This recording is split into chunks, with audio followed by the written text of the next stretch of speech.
আসসালামু আলাইকুম। পঞ্চম শ্রেণীর শিক্ষার্থীরা, তোমাদের গণিত বইয়ের নবম অধ্যায় শতকরা চ্যাপ্টারের পৃষ্ঠা নাম্বার 95 এর যে সমস্যাগুলি আছে সেই সমস্যাগুলি সমাধান করব। দেখো 95 1 নম্বর দেওয়া আছে, নিচের ভগ্নাংশ ও দশমিক ভগ্নাংশগুলোকে শতকরা প্রতীক ব্যবহার করে প্রকাশ করো। 1 নম্বরে আছে কি 100/24, এটাকে শতকরা প্রতীক ব্যবহার করে প্রকাশ করতে বলছে। তাহলে এটা আমরা কিভাবে করব দেখো। 100/24, 100/24 মানে কি 24%, মানে শতকরা প্রতীক দিয়ে আমরা 24 দিয়ে শতকরা প্রতীক লিখলাম, ঠিক আছে, অর্থাৎ উত্তর 24%। এখন 2 নম্বর অঙ্কে আছে দেখো 0.54, এটা হচ্ছে দশমিকে আছে, এটাকে আমরা শতকরা প্রতীকে ব্যবহার করব। দেখো আমরা জানি যে দশমিকের জন্য কি দিতে হয়, 1 দিতে হয়, আমরা এখানে একটা 1 দিলাম, ঠিক আছে, এটা কিছুই না। তো দশমিকের জন্য আমরা এখানে 1 দিয়েছি, দশমিকের পরে দুইটা সংখ্যা থাকার কারণে আমরা দুইটা শূন্য দিয়েছি, অর্থাৎ নিচে কত হলো 100 হলো। তো দশমিকটা উঠে গেল, তাহলে বাকি রইল কত 5 আর 4। ওকে, 5 আর 4 লিখলাম। এখন কি হলো দেখো 100/54 হলো। 100/54 মানে হচ্ছে 54%। এখন আসো 3 নম্বর অঙ্কে। 3 নম্বর অঙ্কে আছে 50/21, এখানে কিন্তু কোনো কি নেই, 100 নেই। তো এটাকে আমরা 100 বানাইতে হবে, অর্থাৎ নিচে আমাদের 100 বানাইতে হবে, যেহেতু আমরা এটাকে শতকরা প্রতীকে প্রকাশ করব। তাহলে এই যে 50কে যদি আমরা 2 দিয়ে গুণ করি এবং উপর নিচে গুণ করতে হবে, 50কে 2 দিয়ে গুণ করলে কত হলো 50 দুগুণে 100, এবং 21কে আমরা 2 দিয়ে গুণ করলে কত হলো 21 দুগুণে 42। দেখো এখানে যেহেতু উপর নিচে 2 গুণ দিয়ে গুণ করেছি, তাহলে মানের কোনো পরিবর্তন হয়নি, ঠিক আছে। তো এখানে 100/42 মানে হচ্ছে 42%, উত্তর 42%। ওকে, এবার আসো 4 নম্বর অঙ্কে। এখানে আছে 0.3, ঠিক আছে, এটা কিছুই না। তো 0.3 মানে হচ্ছে শূন্যের জন্য আমরা কিছুই ধরবো না, যে দশমিকের আগে এমনিতেই শূন্য দিতে হয়, কিন্তু এখানে দশমিকের জন্য আমরা এখানে 1 বসিয়েছি, দশমিকের পরে একটা অঙ্ক আছে, তাই আমরা এখানে একটা কি শূন্য দিয়েছি, তার মানে নিচে কত হলো 10 হলো। উপরে কত হবে, তাহলে দশমিকটা উঠে গিয়ে হবে কত 3 হবে, 10/3 হলো। কিন্তু দেখো নিচে আমাদেরকে 100 বানাইতে হবে, তো 10কে যদি আমরা 10 দিয়ে গুণ করি তাহলে কত হবে, 10 10 100 হলো নিচে। আবার 10 দিয়ে যদি আমরা 3কে যদি আবার 10 দিয়ে গুণ করি, 3 10 কত হলো 30 হলো। অর্থাৎ মোট কথা আমি উপরে এবং নিচে একই সংখ্যা দিয়ে গুণ করতে হবে, তবে যেহেতু নিচে আমার 100 বানাইতে হবে, সেজন্য নিচের সংখ্যাটাকে প্রায়োরিটি দিতে হবে। ওকে, তাহলে 100/30 হলো, 100/30 মানে হচ্ছে 30%, অর্থাৎ শতকরা 30, উত্তর 30%। এবার আসো 5 নম্বর অঙ্কে। এখানে বলেছে 20/23, আমাদেরকে 20/23 বলেছে, আমাদের নিচে কত বানাইতে হবে 100 বানাইতে হবে। দেখো 20কে যদি আমরা 5 দিয়ে গুণ দেই তাহলে কত হয়ে গেল 100 হয়ে গেল, ঠিক আছে, 20কে 5 দিয়ে গুণ করেছি, 5 20 100 হয়ে গেল, আর আমরা 100 পেয়ে গেলাম। এখন যেহেতু 20কে আমরা 5 দিয়ে গুণ করেছি, ঠিক এই 5 দিয়ে আবার উপরের সংখ্যাকেও গুণ করব, অর্থাৎ লবকেও গুণ করব। তাহলে 23কে যদি আমরা 5 দিয়ে গুণ করি, তাহলে 5 23 গুণ করলে হবে 115। এখন দেখো 100/115 হলো, 100/115 মানে হলো 115%। এবার আসলে 6 নম্বর অঙ্কে হচ্ছে 0.03। দেখো এখানে দশমিকের জন্য আমরা 1 বসিয়েছি, দশমিকের পরে দুইটা অঙ্কের জন্য দুইটা শূন্য বসিয়েছি, তাহলে দশমিকটা উঠে গেল, তাহলে উপরে কত রইল, শুধু 3 রইল, আমরা এখানে 3 বসিয়েছি। 100/3 মানে হচ্ছে 3%, উত্তর 3%। এবার আসো পরের অঙ্কে। এখানে বলেছে কোনো বিদ্যালয়ে পঞ্চম শ্রেণীর মোট 30 জন শিক্ষার্থীর মধ্যে 12 জন ছাত্রী, তো মোট শিক্ষার্থীর সংখ্যা কতজন। দেখো 30 জনের মধ্যে ছাত্রী হলো 12 জন, তার মানে হচ্ছে 30/12, এটাকে আমরা লিখতে পারি কি 30/12। এখানে আছে 30, উপরে আছে কত 12।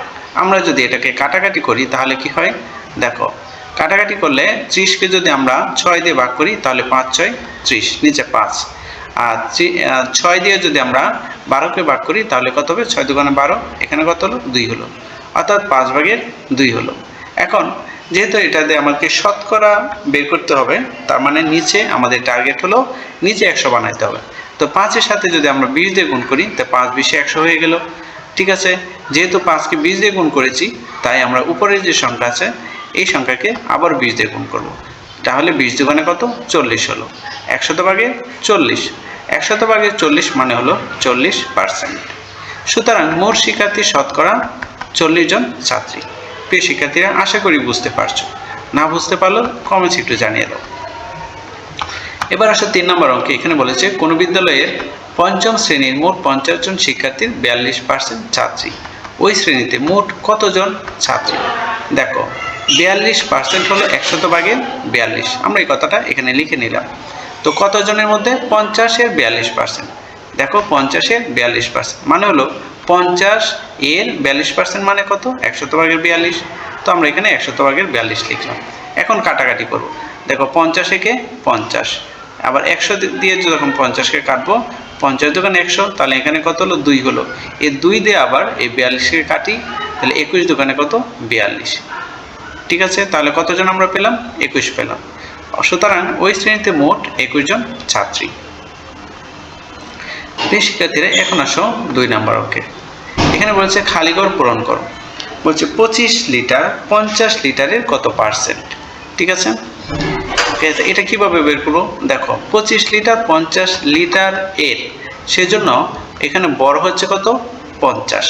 ঠিক আছে, তাহলে 50টা আমরা এখানে কি নিচে লিখলাম। ওকে, আর উপরে কত লিখবো? 25 লিখবো। ঠিক আছে, উপরে আমরা 25 লিখলাম। যেহেতু পার্সেন্ট বলেছে আমরা কি করব? 100 দিয়ে গুণ করব। ঠিক আছে, আমরা 100 দিয়ে গুণ করলাম। এখন দেখো 50 দিয়ে যদি আমরা 100-কে কাটি তাহলে কত হবে? 2 হবে। ঠিক আছে, 2। 50 দোকানে 100। এখন 2 দিয়ে 25-কে গুণ দিই, তাহলে 25 দোকানে কত? 50। তার মানে এখানে হবে 50%। ওকে, পরে দেখো 2 নম্বর আছে 120 কিলোগ্রামের 20% হলো কত কিলোগ্রাম? দেখো 120 কিলোগ্রাম এর 20%, তার মানে 120 কিলোগ্রাম বলেছে। এখানে আমরা লিখলাম কত? 120 কিলোগ্রাম, মানে এখানে এর বলাতে আমরা এখানে গুণ চিহ্ন দিলাম। 20% মানে হলো 100 ভাগের 20। ঠিক আছে, 100 ভাগের কত? 20। এখানে আমরা 20 লিখলাম। ঠিক আছে, এখন এটা যদি আমরা কাটাকাটি করি, এটা কত? 120। আমরা এটাকে 5 দিয়ে কাটি, তো 5 দিয়ে কাটলে কত হয়? দেখো 5 দিয়ে কাটলে 5 20 হচ্ছে 100, নিচে কত হলো? 20। 5 20-এ 100, আর এখানে 5 দিয়ে যে 120-কে কাটবো তাহলে কত হবে? দেখো 5 দোকানে 10। ঠিক আছে, আর এখানে হচ্ছে 4 5 20, অর্থাৎ এখানে 24 হবে।